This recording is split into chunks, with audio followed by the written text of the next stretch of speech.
Hello all welcome to విచిత్ గదు. So present we're at Allu cinemas అనమాట. సో రీసెంట్ గా హాలీవుడ్ లో రిలీజ్ చేసి సెన్సేషన్ క్రియేట్ చేస్తున్న ఫిలిం అబ్సెషన్. సో ఈ రోజు ఫైనల్ గా ఫిలిం మన ఇండియాలో పెయిడ్ రిలీజ్ పడుతున్నాయి, అది కూడా హైదరాబాద్ లో. సో మన హర్రర్ జనాన్ని మనకు చాలా ఇష్టం అనమాట. సో సినిమా హర్రర్ ఏది వచ్చినా మనం అసలు మిస్ చేయం. సో సినిమాని మంచి థియేటర్ ఎక్స్పీరియన్స్ చేద్దామని మన డాల్బీ సినిమా టికెట్ బుక్ చేసుకున్నాను. అది కూడా లక్కీగా మనకి మిడిల్ లో సీట్ దొరికింది అనమాట.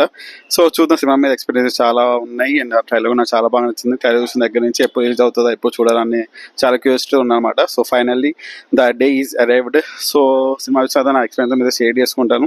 సో ఛానల్ వస్తే మా channel subscribe Jabardasth and cinema company అయితే మీతో మాట్లాడేస్తాను. So that's it. Cinema company అయితే మళ్ళీ కలుద్దాం. Bye by.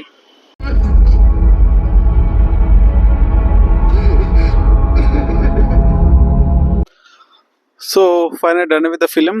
అసలు లాస్ట్ 1 hour అయితే పీక్ లెవెల్ ఎక్స్పీరియన్స్ అనమాట. నాకైతే చాలా డిస్టర్బింగ్గా, చాలా సైకలాజికల్ డిస్టర్బింగ్ చేసిన సినిమా అయితే. అసలు ఇంకా మైండ్లో ఇంకా అదే రన్ అవుతున్నా, ఆ సీన్స్ రన్ అవుతున్నాయి అనమాట. అంత డిస్టర్బింగ్ ఉంది సినిమా అయితే. సో మూవీ గురించి డీటెయిల్గా మాట్లాడేసుకుందాం. మూవీ బేసిక్ స్టోరీ వేస్తే లైక్ మనకి ట్రైలర్ చూసినట్టే మన మెయిన్ లీడ్కి ఇన్సెక్యూరిటీ ఉంటుంది అనమాట. సో తనకి నిక్కీ అనే అమ్మాయి అయితే చాలా డేస్ నుంచి క్రష్ ఉంటుంది. సో ఎప్పటి నుంచి లవ్ ఎక్స్ప్రెస్ చేయాలనుకుంటే కాకపోతే ఎక్స్ప్రెస్ చేయలేరు అనమాట. సో ఒకరోజు ఏం చేస్తారంటే మనోడు 1 wish వీల్లో అని ఒకటి ఉంటుంది, దాన్ని బ్రేక్ చేసేసి సో ఈ అమ్మాయి నన్ను ప్రేమించారు, నన్ను మాత్రం ప్రేమించారని కోరుకుంటారు అనమాట. సో ఇంకా ఆ తర్వాత నుంచి మా అమ్మాయి పిచ్చిగా వీడిని ప్రేమించడం స్టార్ట్ చేస్తారు అనమాట. సో ఆ తర్వాత ఏం జరిగింది, ఈ పిచ్చి ప్రేమ వల్ల మనోడు ఎలాంటి ఇబ్బందులు ఎదుర్కొన్నాడు అనేది రిమైనింగ్ పార్ట్ ఆఫ్ స్టోరీ అనమాట. సో ఫస్ట్ హాఫ్ అంతా నేను చెప్పిన స్టోరీ అంతా సెటప్ చేసుకుంటూ వెళ్తారు అనమాట సినిమా అంతా. సో ఫస్ట్ హాఫ్ కొన్ని ఫన్నీ మూమెంట్స్ ఉంటాయి, కొన్ని డార్క్ కామెడీ మూమెంట్స్ ఉంటాయి, మంచిగా ఎంజాయ్ చేస్తామన్నమాట ఫస్ట్ హాఫ్ మొత్తం. సో ఎప్పుడైతే ఇంటర్వెల్ అయిపోయిందో, ఇంటర్వెల్ తర్వాత నుంచి ఇంకా సీన్ బై సీన్ మనల్ని డిస్టర్బ్ చేస్తూ, మనల్ని సైకలాజికల్గా డిస్టర్బ్ చేస్తూ ఇంటెన్స్ వైలెన్స్తో అసలు క్రేజీగా వెళ్ళిపోతుంది సినిమా అయితే. అసలు ఒక సైకలాజికల్లీ డిస్టర్బ్ చేసుకుంటూ వెళ్ళిపోతుంది టిల్ ద క్లైమాక్స్. సో ఇది writing and direction by Curry Baker అనమాట. తను ఒక యూట్యూబర్ నుంచి ఫస్ట్ టైం ఒక ఫిలిం తీశాడు. అసలు ఒక డెబ్యూ డైరెక్టర్ నుంచి ఈ రేంజ్ అవుట్పుట్ అయితే నేను ఎక్స్పెక్ట్ చేయలేదు అనమాట. లైక్ ఒక స్టోరీ లైన్ తీసుకొని దానికి తగ్గట్టు ప్రాపర్ సీన్ బై సీన్ రాసుకుంటూ సీన్ బై సీన్ ఎంగేజ్ చేస్తూ మనల్ని హుక్ చేస్తారు అనమాట ఆడియన్స్ని అయితే. సో అంటే ఒక ప్రాపర్ అంటే లాగ్ సీన్ కానీ లైక్ బోరింగ్ సీన్ కానీ ఏముండదు అనమాట. సో సీన్ బై సీన్ మనల్ని ఎంగేజ్ చేసుకుంటూ మనల్ని సైకలాజికల్గా డిస్టర్బ్ చేసుకుంటూ వెళ్ళిపోతారు అనమాట. ఒక కైండ్ ఆఫ్ టోన్, ఒక kind of atmosphere, horror kind of atmosphere create చేసుకుంటూ మనల్ని ఆడియన్స్ ఇన్వాల్వ్ అయ్యే చేస్తారు అనమాట. So from the first scene to till the last scene వరకు లైక్ ఒక్క బోరింగ్ సీన్ అంటూ ఉంటుంది అనమాట. అండ్ సినిమాలో ఓన్లీ 2 క్యారెక్టర్స్ ఉంటాయి మెయిన్గా. సో క్యారెక్టర్ మనం ఎమోషనల్గా డీప్గా కనెక్ట్ అయిపోతాం అనమాట, లైక్ మన మెయిన్ లీడ్ క్యారెక్టర్కి.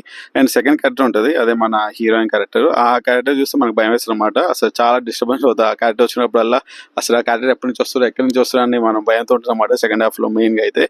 అసలు పీక్ అంతే. సో అండ్ ఎవరైతే ఫ్రెండ్స్ వస్తారో ఫ్రెండ్స్ సినిమా అయితే కంపల్సరీ మీకు అయితే బాగా నచ్చుతుంది సినిమా అయితే. సో నెక్స్ట్ అదర్ థింగ్స్ మాట్లాడేసుకుంటే BGM and sound design is too good అనమాట. లైక్ హర్రర్ కైండ్ ఆఫ్ మూడ్ని, ఆ కైండ్ ఆఫ్ టెంపోని చాలా బాగా మెయింటైన్ చేశారు. మెయిన్ సౌండ్ డిజైన్ అయితే టూ గుడ్, చాలా బాగుంది సౌండ్ డిజైన్ అయితే. సినిమాటోగ్రఫీ జస్ట్ బ్రిలియంట్ అంతే, టాప్లో వచ్చింది సినిమాటోగ్రఫీ అయితే. లైక్ ఆ కలర్ గ్రేడింగ్ కానీ, ఆ టోన్ కానీ, అట్మాస్ఫియర్ క్రియేట్ చేయడం కానీ, లైక్ మనం ఆ సిచ్యువేషన్లో ఉండే ఫీల్ తీసుకొచ్చింది అన్నమాట సినిమాటోగ్రఫీ అయితే. అండ్ నెక్స్ట్ బిగ్ థింగ్ మాట్లాడేసుకుంటే పర్ఫార్మెన్స్ అయితే పీక్ అబ్బా, నెక్స్ట్ లెవెల్ పీక్ పర్ఫార్మెన్స్ ఇచ్చారు బోత్ మెయిన్ లీడ్స్ అయితే. సో చెప్పే కదా, ఒక క్యారెక్టర్కి ఎమోషనల్ కనెక్ట్ అయిపోతాం. ఆ క్యారెక్టర్ అయితే ఆయన అయితే జీవించేసాడు ఆ మెయిన్ లీడ్ అయితే. ఇక నెక్స్ట్ ఆ అమ్మాయి అయితే వాము నిజంగా భయపెట్టేసింది అనమాట. సో అమ్మాయి ఆ లాఫ్ అనేది మనకి మైండ్లో రన్ అవుతుందన్నమాట. ఒక సీన్లో లాఫ్ ఉంటుంది తనది. ఆ లాఫ్ అనేది మనకి మైండ్లో రన్ అవుతుందన్నమాట. తను చేసే యాక్టింగ్ కానీ, తను చేసే లైక్ ఎక్స్ప్రెషన్స్ కానీ వాము పీక్ లెవెల్ ఉంటుంది ఆ క్యారెక్టర్ అయితే. నిజంగా హ్యాట్స్ ఆఫ్ తనకి, టూ గుడ్. తనకి ఏదైనా అవార్డు ఇస్తే బాగుండు అనిపించింది నాకైతే. ఆ రేంజ్ పర్ఫార్మెన్స్ ఇచ్చింది, నిజంగా లిటరల్లీ భయపెట్టేసింది ఆ అమ్మాయి అయితే.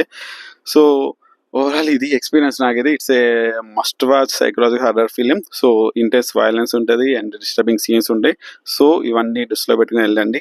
అండ్ నేను చూసింది డాల్బీ సినిమాలో కాబట్టి నాకే సబ్టైటిల్స్ అయితే ఏం ప్లే చేయలేదు. అండ్ ఇది 1.550:1 రేషియోలో ప్రజెంట్ చేస్తారు. లైక్ మీకు సైడ్స్‌లో బ్లాక్ బార్స్ వస్తాయి. మిడిల్‌లో సీన్ ఉంటదన్నమాట మీకైతే. సో, అది మాక్సిమం అన్ని థియేటర్స్‌లో ఇదే ప్లాన్ చేస్తుంటారు నాకు తెలిసైతే. సో, సర్‌ప్రైజెస్ అయితే లేవు. ముందే చెప్పేస్తున్నా. సో, ఏవైనా బాగా ఇంగ్లీష్ తెలిసిన వాళ్ళైతే ఎళ్లి తీసుకెళ్ళండి. సో, నాలాగా డిసప్పాయింట్ అయితే అవ్వకండి. So, that's the review of 'obsession'. So, I really enjoyed it. కుదిరితే మళ్ళీ ఇంకోసారి ఎళ్లి చూస్తా. లైక్ పీసీఎక్స్‌లో చూడడానికి ట్రై చేస్తాను నేను ఇంకోసారి. సో, చూద్దాం. సినిమా చూసిన మీ ఎక్స్‌పీరియన్స్ నాతో షేర్ చేసుకోండి. సో, ఛానల్ కొత్తగా ప్రెస్‌గా మా ఛానల్ విజిట్ కాదు. సినిమా చూస్తాను, ఎంజాయ్ చేస్తున్నా, హ్యాపీగా ఉండండి. మళ్ళీ నెక్స్ట్ వీడియోలో మళ్ళీ కలుద్దాం. Tata see you. Bye by.